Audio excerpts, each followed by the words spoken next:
అబ్బో ఇక్కడ కేజీ చీరలు కొంటే అర కేజీ చీరలు ఫ్రీ అంట. మంగళ్య షాపింగ్ మాల్ కేజీల్లో సేల్, టన్నుల్లో ఆనందం.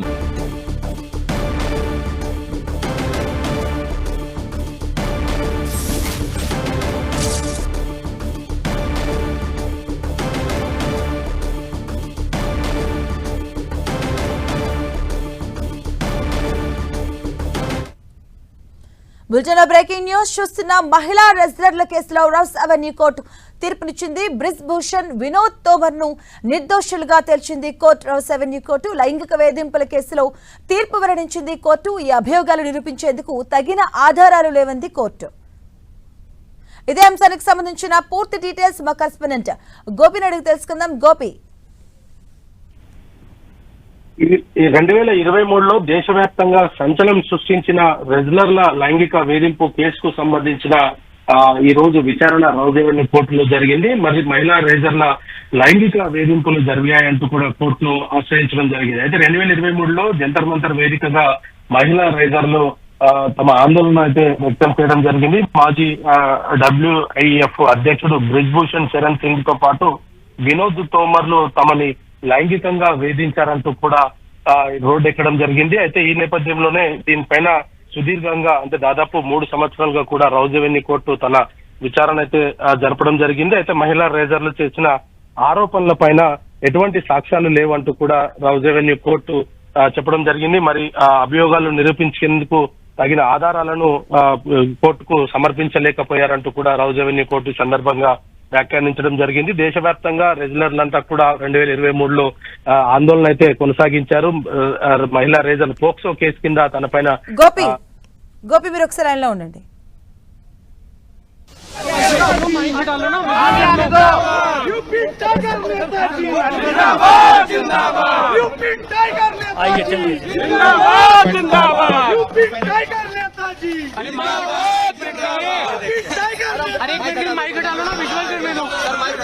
वो आगे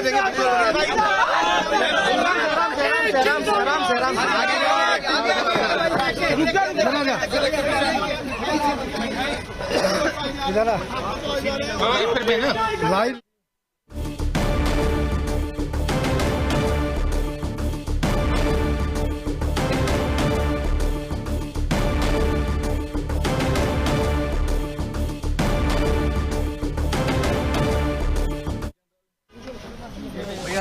हाँ आराम से भैया आराम से भैया कॉमन एक सिंगल करो, 2 लोग हैं भैया सिंगल करो यार देंगे हमारी कोई बात नहीं, एक कॉमन कर लेते हैं, एक सिंगल कर लेते हैं, एक कॉमन कर लेते हैं बड़ी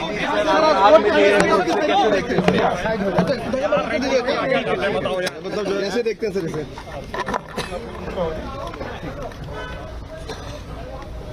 जिस दिन साइड हो जाओ यार यानी 18 जनवरी 2023 को आप लोग यहाँ पर मौजूद थे और तब मैंने कहा था कि ये एक साजिश है, षड्यंत्र है और अगर मेरे ऊपर कोई आरोप सही पाया जाएगा तो मैं स्वतः फांसी पर लटक जाऊंगा। और आज तक मैं उसी बात पर कायम रहा और आज लगभग 3 साल के बाद कोर्ट ने मुझे और विनोद जी को बाइज्जत बरी किया है। सर एक लंबा संघर्ष आप लोगों ने झेला, जिस तरीके से आपके ऊपर लगातार आरोप लगाए जा रहे थे, जंतर मंतर में प्रदर्शन भी हो रहे थे, ऐसे में सर वो कितना वक्त, किस तरह का वक्त आपके नेता कैमरा कहाँ जाएगा, थोड़ा पीछे हो जाओ। 15-16 साल से की उम्र से ही संघर्ष देख रहा हूँ और मैं हमेशा जो कमजोर थे, जिनका हक मारा जाता था, मैं उनके पक्ष में खड़ा होता था और मुझे अपने आप के ऊपर विश्वास था। मैं सामने वाले को नहीं जानता हूँ कि सामने वाले के दिल में क्या है, लेकिन मैं अपने आप को जानता था और मुझे पूरा विश्वास था कि मेरे साथ न्याय होगा और मेरे साथ न्याय हुआ और कभी मैंने अपने आप को अपराधी महसूस ही नहीं किया। और मैंने एक शेर उस दिन पढ़ा था कि इसीलिए तो डगर डगर बदनाम हो गए मेरे आंसू, मैं उनका हो गया कि जिनका कोई पहरेदार नहीं था। बदलोभी आलोचक कैसे करते दर्द पुरस्कृत मेरा, मैंने जो कुछ गाया उसमें करुणा था, श्रृंगार नहीं था। हम जो जूनियर खिलाड़ी थे जिनका हक मारा जा रहा था, हम उनके लिए लड़ाई लड़ रहे थे और मुझे प्रसन्नता है कि उस लड़ाई में हमारी ही जीत हुई। और मुझे विश्वास है कि जिस लड़ाई को लड़ करके हम निकले हैं, यानी जूनियर खिलाड़ी की लड़ाई को लड़ करके निकले हैं, उनको न्याय मिलाए।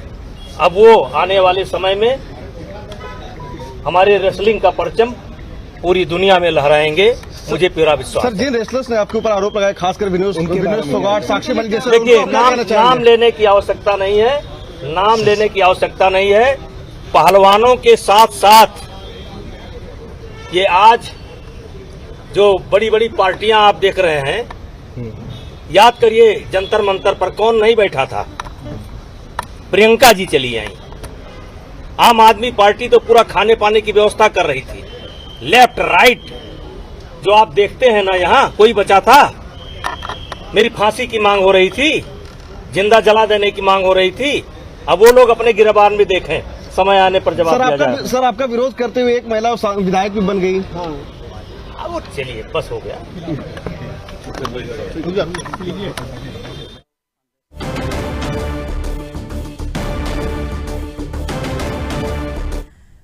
అభియోగాలు నిరూపించేందుకు తగిన ఆధారాలు లేవని కోర్టు కూడా దీనికి సంబంధించి కూడా తీర్పు ఇవ్వడం జరిగింది. దీనికి సంబంధించిన పూర్తి డీటెయిల్స్ గోపి అందిస్తారు. గోపి, రైట్, 2012 నుంచి 2022 వరకు కూడా దేశీయ అంతర్జాతీయ రెజ్లింగ్ పోటీలకు వెళ్లే సమయంలో తమపైన లైంగికంగా దాడి చేసేందుకు ప్రయత్నం చేయడంతో పాటు తనకు సంబంధించి ఏదైతే రానున్న పోటీలలో పాల్గొనాలంటే ఖచ్చితంగా తనకు సహకరించాలంటూ కూడా దాడికి పాల్పడ్డాడంటూ కూడా రెజ్లర్స్, ఏదైతే భారత రెజ్లర్స్ ముఖ్యంగా వినేష్ ఫోగాట్, సాక్షి మాలిక్, అదేవిధంగా బజరంగ్ పునియా తదితరులు కూడా చేసిన ఆరోపణల నేపథ్యంలో 2023 ఈ జంతర్ మంతర్ వద్ద 2023 జనవరిలో ఈ యొక్క ముగ్గురు రెజ్లర్స్తో పాటు మరికొంతమంది రెజ్లర్స్ అంతా కూడా తమ నిరసనను వ్యక్తం చేయడం జరిగింది.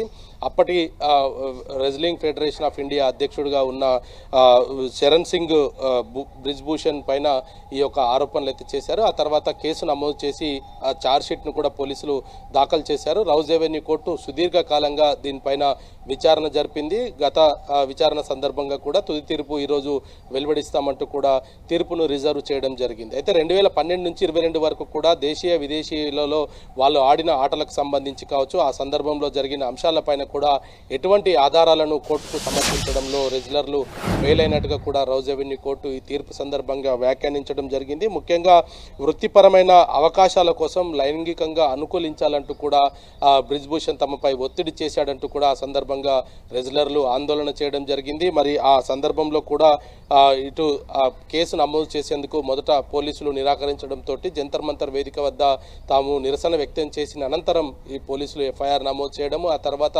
దానికి సంబంధించిన ఛార్జ్షీట్ను కూడా దాఖలు చేశారు. అయితే 12 నుంచి 22 వరకు కూడా దేశీయ అంతర్జాతీయ పోటీల సమయంలో ఆయన అనుచితంగా తాకడము, లైంగిక వేధింపులకు, బెదిరింపులకు పాల్పడుతూ వృత్తిపరమైన అనుకూలత కోసం సహకరించాలంటూ కూడా ఆయన వేధింపులకు పాల్పడ్డాడంటూ చెప్పారు. అయితే ఆ 2012 నుంచి 22 వరకు కూడా వీళ్ళు పాల్గొన్న రెజ్లింగ్ సంబంధించిన అంశాలలో బ్రిజ్భూషణ్ వీరితో పాటు కలిసి ఉన్నట్టుగా కానీ లేదా లైంగికంగా వేధించినట్టుగా కానీ ఎటువంటి ఆధారాలు లేవు అనేది కూడా రౌజ్ ఎవెన్యూ కోర్టు ఈ తీర్పు సందర్భంగా వ్యాఖ్యానించడం జరిగింది. మరి 3 సంవత్సరాల తర్వాత కేసు నమోదు అవ్వడం, అంటే 2012 నుంచి 22 వరకు కూడా ఇటు లైంగికంగా వేధింపబడ్డ రెజ్లర్లు ఎవరు కూడా ఆ మధ్యకాలంలో ఎందుకు కేసులు నమోదు చేయలేకపోయారు, 23లో ఎందుకు కేసు నమోదు చేసేందుకు ఆసక్తి చూపారన్న దానిపైన కూడా ఎక్కడ కూడా ఎటువంటి ఆధారాలను ఇటు రెజ్లర్స్ కోర్టుకు సమర్పించలేకపోయారు. అయితే ఇటు పోలీసులు ఇటు ఈ ఘటనకు సంబంధించిన అన్ని కోణాల్లో కూడా దర్యాప్తు చేపట్టినప్పటికీ